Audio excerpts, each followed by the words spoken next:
masters of the universe, the Legends of Grayskull podcast. Legends of Grayskull is a fan podcast exploring the vast worlds of He-Man and She-Ra. Join Sean Scavarna and Matthew Duke as they discuss the history and mystery of Eternia and Etheria, diving deep into all incarnations of Masters of the Universe. Hey, you know who's back? It's the Legends of Grayskull podcast. Now that you know, let's go. Get ready for the show. It's the Legends of Grayskull podcast. Sit back and enjoy the ride. Right now. Hello, everybody, and welcome back to L.O.G on MYP. I am Matthew Duch, here again with Curtis Ackerman. Curtis, how are we doing today? Fantastic. Wonderful. So for those of you who don't know, in this mini-series, it is me and Curtis, and we are going through the entirety of the Mike Young Productions He-Man and the Masters of the Universe cartoon series. Available now on Amazon Prime. It is, or wherever DVDs are still sold. So we're going to go through episode by episode. Last week we did the part 1. So this week we have episode 2, the beginning part 2. This was directed by Gary Hartel. It was written by Dean Stefan, and it originally premiered on August 16th, 2002. In today's episode, we've got lots of fighting. So, as you recall from last episode, ended with Adam rejecting the power of Grayskull, returning to the palace only to discover that it was under attack. This episode picks up right where that left off. Adam kind of also denying that there's even any sort of threat or thing to be worried about. No, yeah, there's no possibility. Peace will reign forever. Yeah. So, upon return to the palace, he does find it in ruins. Queen Marlena is tending to the injured and lets him know that Keldor and his forces have escaped from behind the Mystic Wall, and they have taken the king hostage. We meet up with the heroic warriors who are battling the evil warriors. In the meantime, Man-Arms and Adam join the fight, and Randor is defeated by Keldor and taken hostage. The heroic warriors start losing ground to the evil warriors, and Prince Adam realizes that he must embrace his destiny. He returns to the castle, gets powered up into He-Man, and heads back to hopefully save his friends before it's too late.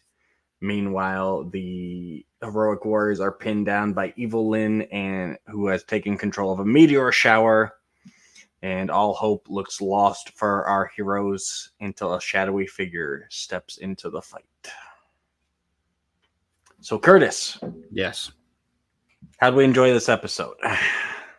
I mean, it's kind of the same as last episode. It's setting it up. So it's, we're not quite in the thick of it yet. But as far as, He-Man is himself, obviously we get to see a lot of fighting between the heroic warriors and evil warriors. A lot of spinning weapons. I mean, just a ton of spinning weapons. Which at this point, I think it used to bother me. Now I just find it funny. Well, and I think you also got to remember, I mean, we're talking 2002. This is peak Toonami. This is peak anime entering the US, especially with Cartoon Network, right? Yeah. They're doing all this stuff where they're bringing all these series. You already got the Dragon Ball craze, and they're just bringing everything they can over. So I can understand why Mike Young felt the need to kind of lean into that in the beginning here. Mm-hmm. But I still feel that as the show progresses, they get away from that. This episode on its own kind of bogs down for me a little bit because of all the fighting. Mm-hmm. But at the time it was like, oh, okay, we're actually going to fight here. Mm-hmm. Gone are the 80s days of the censors and all that. And it's like, okay, they're trying to showcase that we're actually going to get some action with the series. So and fighting with weapons, not just punching each other. right, You know, the a lot, punching, lot of lot of screaming. filmation was like, you know, throwing and hip tosses and punching, and you know, you didn't see a ton of weapons being actually used in Right. filmation. So yeah, I mean, it the way it starts out, you know, where Adam realizes that he needs to go out and do something, and Queen Marlena, you know, is kind of like trying to get him not to go, and Man at Arms steps in and says, you know, kind of he's got a responsibility. Yep. I think still hoping that at some point Adam braces his you know, destiny, even Yep. if it's not quite there yet. And I really like what they do there, because it would have been so easy just for him to come back to the palace. It's destroyed, and he's like, "Shit, I need to become He-Man." But Yeah. he's still like, "Hey, that's fantasy stuff. That Grayskull stuff, like whatever. Like, I need to go help my dad." Right. And so you already see that warrior in Adam, where his first instinct, even after the shock of "I'm wrong," everything thought could never happen has just happened. It's still his first instinct is to go help, you know. Yeah. So I like that they did that. They didn't just take the easy out and run him back to Grayskull. He had Right. witness at firsthand. No, I totally agree. I feel like when he does end up going back to Grayskull, like that part for me is just very drawn out and slow compared to it's like you're 90 miles an hour with the fighting, Yeah. really slow with the Grayskull, back to 90 miles an hour of fighting. It's like the transitions are kind of odd for me with Gotcha. that.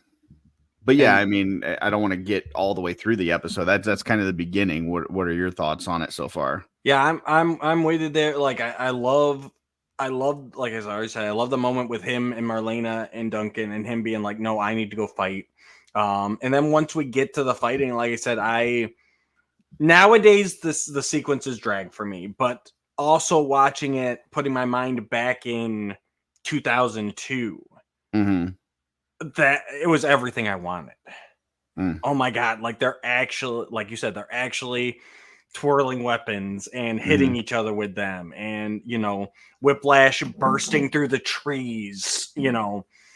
Trap Job just being just huge and menacing and snapping Tila's weapon in half, and you know, like, Well, I was gonna say, and that was a great homage to Diamond Ray of Disappearance, the first Filmation episode, where it would Trapjaw also bites Tila's sword in that one too. So, you know, little things like little Easter eggs like that were really cool. And yeah, just everybody being dominant, everybody really fighting. Probably my only critique in it nowadays, and I think why it drags for me, is there's long areas of no dialogue, and they're just fighting.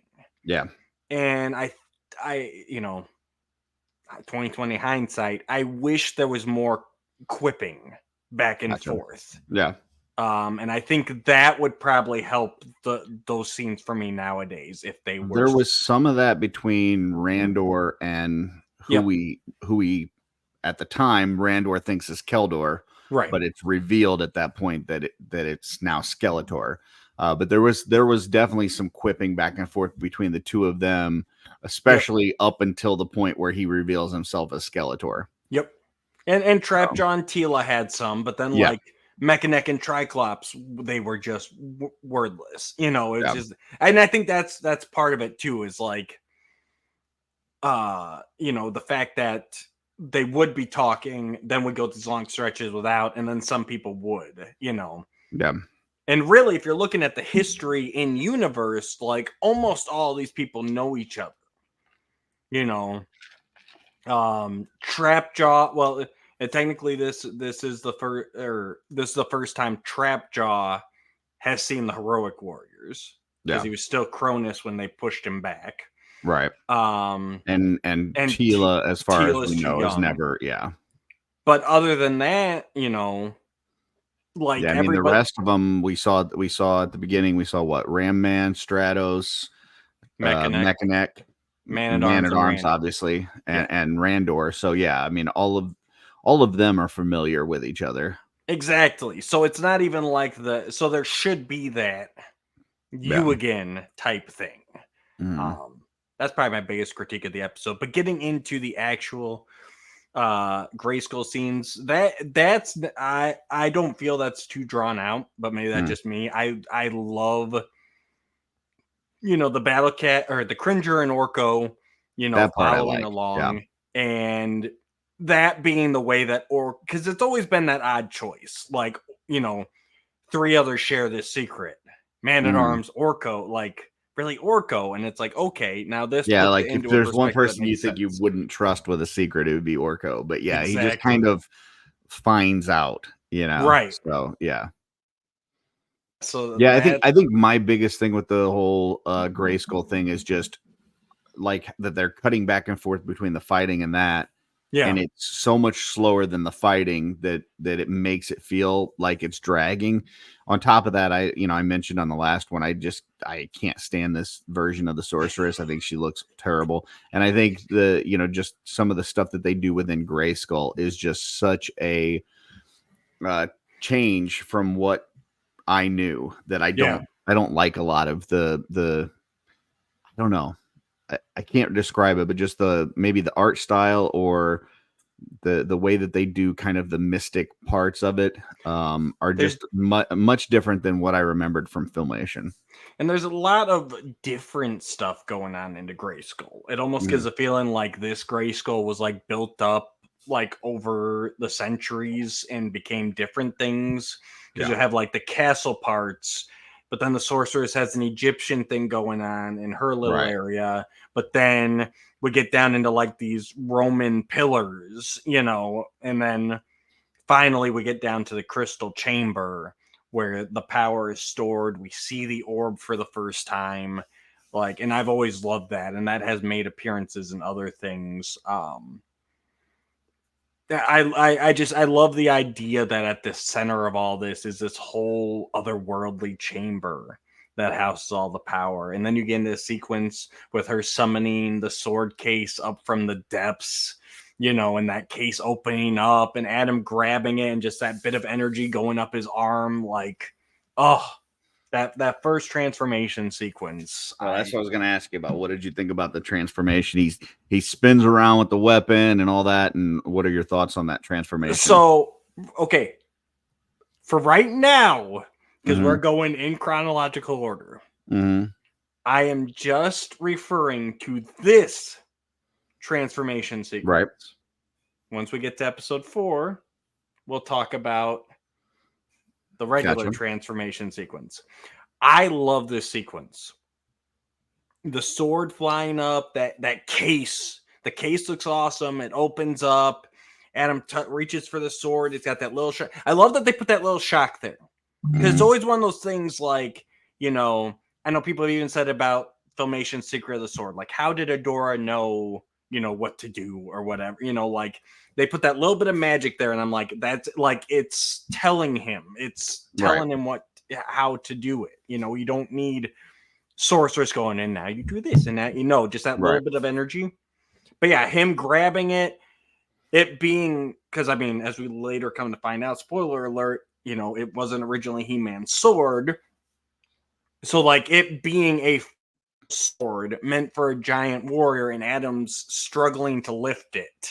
And then he Mhm. does that swing and gets it up, and by the power of Grayskull, and I do love this music for this series. I like the spin around because it kind of reminds me of like in the Olympics, like the hammer throw, like he's getting momentum to Right. get that sword up. So he has to like use his whole body weight and everything to spin it around.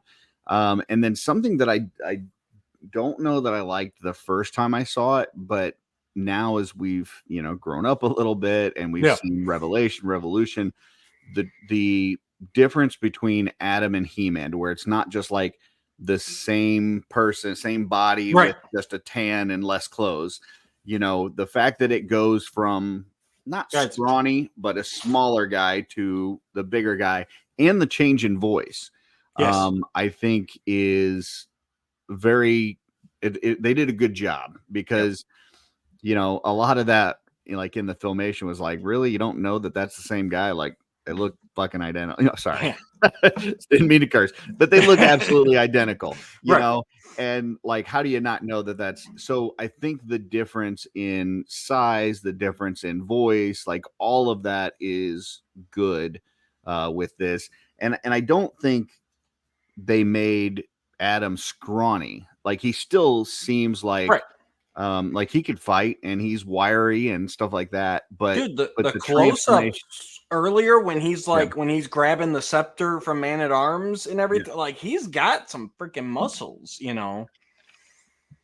yeah. But once he transforms to He-Man, I think it makes the transformation even that much more impressive. Absolutely. And it really differentiates the two. Yeah, So I like it quite a bit. yeah, we go up with the two hands of Adam and we transform and it's He-Man effortlessly holding the sword. Yeah. And it's all that whole transformation is symbolic of the commitment of Adam. Like, this is what I have to do to save Eternia. Yeah. He's giving it all his effort. He gets that sword up there. The music kicks in. You're left with the silhouette of He-Man. And that's all Cam Clark doing both voices. So And then he transforms Cringer into Battle Cat. yep. Still no voice. No. And this was the moment watching it in 2002, and I'm like, no, they're not. He's not gonna talk. Yeah. And that would be the moment, whether that's it what I was was, holding out for. yeah, I'm whether it like, was Cringer cowering before the transformation or Battle Cat saying something after the transformation. Either one of those, I think, would be great. But yeah, nothing. It's just quiet. and So, that would have been a transforms Cringer into Battle Cat. Sorceress does her thing. And he's like, all right, let's go, Cat. And him just like, I'm with you, He-Man. Wait, what? Like, yeah. you can talk? Great filmation throwback. Like, I still think that was a missed opportunity to at least make Battle Cat talk in this series. But Yeah, I could see that. And so we did forget to do that. So we did have first appearances of He-Man, Battle Cat, and Skeletor in this episode. So yep. Waited all the way till episode 2. What do you think about Battle Cat's redesign? It's all right. I prefer the original look better. Yeah. But it's all right. It doesn't bother me. I understand they had to update a few things.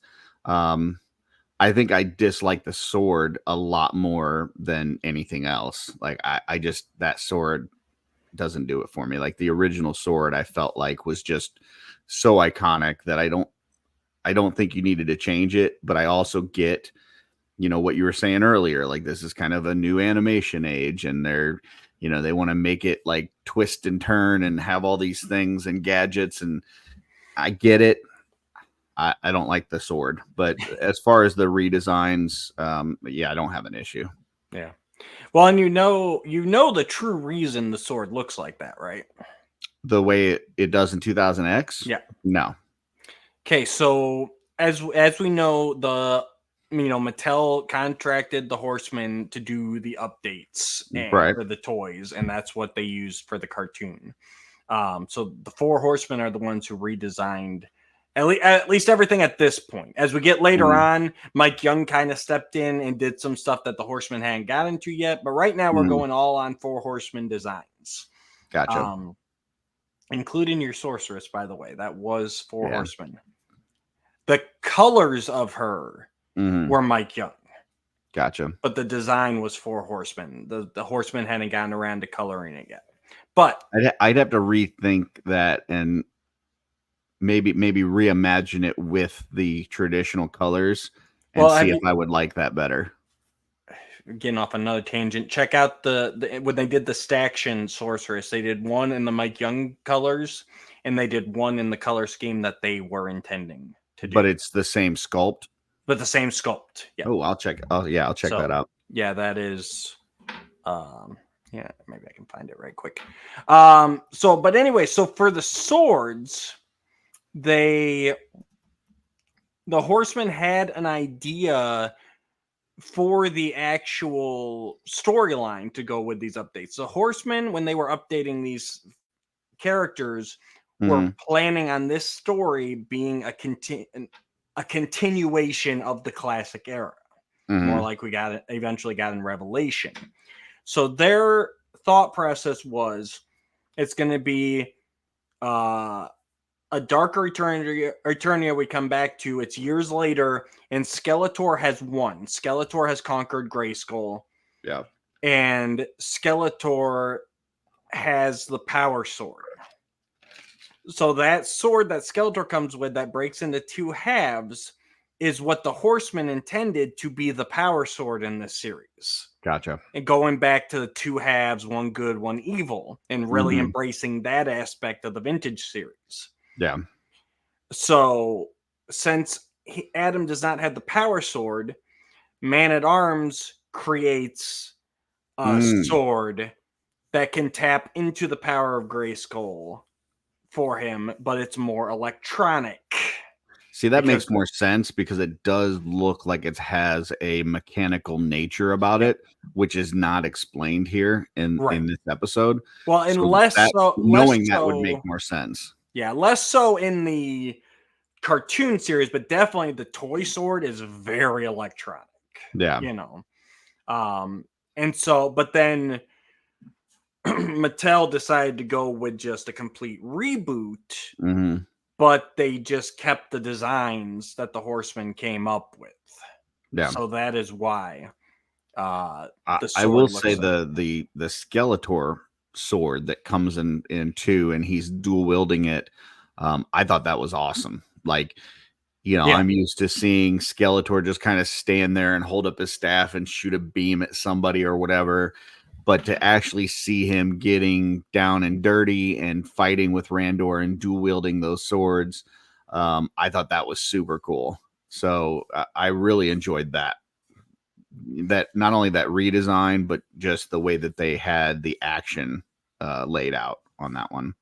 I agree. So. And it is one of those things where it's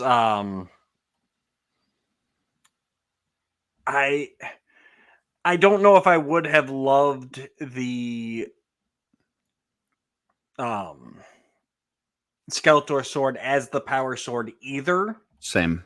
But at least knowing that, it makes it a little bit better. Yeah, I think if they would have explained that somehow, I mean, obviously it's not the same story as what you just laid out, because here Adam has never been He-Man. It's definitely not a continuation, all that kind of stuff. But if they somehow explained the reason why the power sword looks like it does, I think wouldn't have been as jarring for me. But, like when it comes to the character redesigns or the armor for Battle Cat, things like that, I'm all for it. I think so far, most things are either as good, if not an upgrade. So yeah. Like, I think that definitely the Evil Warriors, your Whiplash, your Clawful, your Trapjaw. I mean, all of these characters look much better in MYP than in Filmation. Much more scary, Agreed. All right, so here is... Oh, yeah. Here is the sorceress that the Horsemen had intended. So the design isn't bad. It's just the colors. I don't like the colors at all. I think that's this looks awesome. Part. Yeah. So, and again, they did go with much more of a distant personality. She's not that mother figure. Correct. That the Filmation was. Yeah. So she's feeling the isolation a lot more. There's actually we'll get, when we get to episode 3, there's a part that I want to kind of remember to reference back to that. So remind me when we get to episode 3. Absolutely. The end of this, I will say, and I don't know if there's anything else that you would need to talk about, but the end of this where, He-Man jumps in front of the meteor that's getting ready to hit Teela. And I'll get into more of this in episode 3, but he doesn't know what the extent of his powers are yet. Like, Correct. He just got these. Yep. So the fact that he's jumping in front of this meteor, he doesn't know if that's going to kill him. Like he doesn't know that he's going to be able to stop this. And I kind of think back to like, now, and I probably wouldn't have thought this at the time, but now that we've seen things like the movie Shazam, like you see that kid get those powers and you get the whole sequence of him kind of exploring those powers and what are the limits that they can do. This is kind of similar thing where like this is a young guy that just got all these powers, but he is just throwing himself out there. Like he is putting himself in harm's way without knowing whether he has the ability to stop this stuff. So there's a lot more of this as we get into the next episode, but just that fact that he jumped in front of that, I'm like, that's kind of gutsy. Yeah, it's exactly that, except he doesn't have the time that Billy Batson did to just sit there and play around. Yeah, because they're in the middle of a battle. Yeah. He's on the fly. But it goes right back to, at the palace. First thing Adam did was, I've got to join the fight. All right, now I've got these powers. Sorcerer says I'm going to be able to help people with this. Let's go. It's that.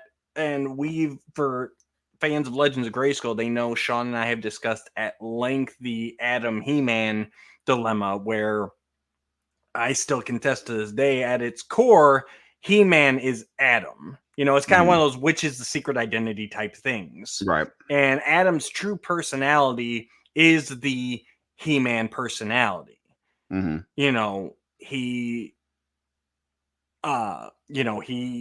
puts up this show of being the coward, being the buffoon, being uninterested because he must. In this one, we get to see that forming right away here, where it is, he lived the life of privilege, literally the life of privilege, peace and all that. Right. But still, when all this stuff is happening, his first instinct is, I need to help. So the one thing that I would argue against that, like in Filmation, I 100% give you that. Like I feel like the whole Adam shtick was him playing up that he's this aloof prince that's kind of, just lazy and all this and that. Totally get that in Filmation. In this series, before he becomes He-Man, you kind of see that he's got this lackadaisical, like, why does this stuff matter? Like, this isn't really important. Like there's peace everywhere, like kind of thing. So I think there is some of that actually in him. So I don't know it's 100% an act, but see that even before, hold on one second. Sorry, even before he gets the He-Man powers, though, you're right. He is ready to charge into battle, regardless if that means he's going to get killed. So he does have that bravery. Yep. But he also is a little bit of that privileged guy, like you're saying. So we're seeing it become the act. Correct. We get to witness it. He's got that, and the same thing. He grows, but he doesn't show the growth as Adam. Right. Yes. Exactly. Yeah. And we get to see the basis for the turning tail when he, and I love that line too. We before he heads to Grayskull, we see that the evil forces are gaining the upper hand, and Man-at-Arms just looks at him and goes, "What are you gonna do?" And he takes off, and that's unfortunately. I know this is gonna cause you heartache throughout the series, but I love it here where Teela's just like, "Dude, where are you going?" I'll get into more of that in the next episode, but yeah, that is a source of frustration. Yeah. So, but here it was like, it didn't rub me wrong here. Like here it's like, no, like Teela's seeing the same thing, that they're losing ground, but she doesn't know the Grayskull part. She doesn't know Adam's destiny like Man-at-Arms does. So for her to be sitting here like, we're losing, and now my best friend is taken off like a coward. Like it makes sense. And I felt that it was played really well here with Teela. She was flabbergasted. He's turning tail. What is going on here? His dad's over there. We need to help him, and he's going that way. It felt genuine here to me. Okay. I will just say that kind of with what you were talking about with this, just being so much fighting and not as much dialogue and stuff. Yeah. one thing to keep in mind with this, we're reviewing one episode at a time, and this really is not meant to be watched that way. Like these three really go together. So we're in the, if you thought of this as like an hour and a half movie, like we're in the middle section that's really the action. So yeah, it's just something to keep in mind as we go through these episodes, that it is, kind of a story arc. Yep. So I guess last thing, so we do get the first appearance of Skeletor here. Your thoughts on his redesign? I like it. I like the voice. I think the design. I'm not sure about the pointy teeth. Like that seems unnecessary. But otherwise, I think it's great. Yeah, no, I love how they made him more emaciated. He doesn't have. He's still built. Like they're all built, but you have those very embodied types again. Yeah. And well, we'll get into it more. But how he can fight with He-Man, but he's got to do it differently. He's not just going toe to toe with him necessarily. But yeah, he looks powerful. I like the hunch and the cloak and all of that. It's like, the Horsemen have always done very well when it comes to the monsters, the creatures, the demons, and yeah, they amped him up to 11 here. And I have nothing bad to say about this rendition of Skeletor. Yeah, like I said, I could do without the fangs, but otherwise the rest of the design I'm good with. So I like that he's got like a skinnier waist and more of a V shape to his torso. Yeah, it all works for me. All right, then. Well, I guess if there's nothing else, we have to give this our Power Sword rating. So last time we did the beginning part 1, we both gave it a single Power Sword. For those of you who are unfamiliar with our system, 3 Power Swords is the absolute best. It's a perfect episode. 2 Power Swords is an above average episode. It was very good, very well done. One Power Sword, I cannot talk today. 1 Power Sword is a good episode.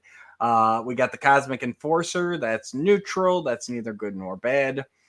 And then we've got 1 Havoc Staff is a bad episode. 2 Havoc Staffs the worst episode. And 3 Havoc Staffs is terrible. This episode should never be viewed by anyone ever.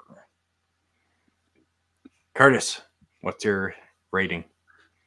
I mean, it's definitely not a bad episode, but it's also not one that I would watch individually. And it does feel like it drags for me in the Grayskull parts. I'm gonna give it a Cosmic Enforcer. I'm just like, I understand that it's part of the larger picture, and you do need this episode, but I'm indifferent. It's not one that does a lot for me. I completely get it. I actually struggled on this one. I thought about this for a while, and for the longest time, I was actually right there with you. I'm like, I'm going to give out my first Cosmic Enforcer ever in this podcast series. But then that transformation sequence just bumps it up for me, and I've got to give this a Power Sword just because, especially this first transformation sequence is so iconic, so good. And again, putting myself in the mindset of, Mike Young was really trying to set out to show that this was going to be a different He-Man than Filmation. So the fighting is necessary at this point. So, yeah, I mean, I was right. Same as you. Like I was in between Cosmic Enforcer and 1 Power Sword, and it was like, is the transformation scene, and then the other part that I really loved was the whole silhouette of him when he first shows up on the battlefield as He-Man. Like you just see the silhouette, and you don't know who this shadowy character is, and then he jumps in front of the meteor. That's a cool sequence as well. Yeah, and it was like, is that enough to offset the rest of the episode, which was kind of, for me, a little bit lackluster? And yeah, I could have been there with you. I could have been talked into it, but I think we both gave it a fair assessment. So yeah, I agree. All right, guys, that's it for this episode. Stay tuned. Next time we will be covering the beginning part 3. Check it out on Amazon, or if you have the DVDs, and join us next time as we review that one. All right, guys. Until next time, go watch some MYP. Oh, come on.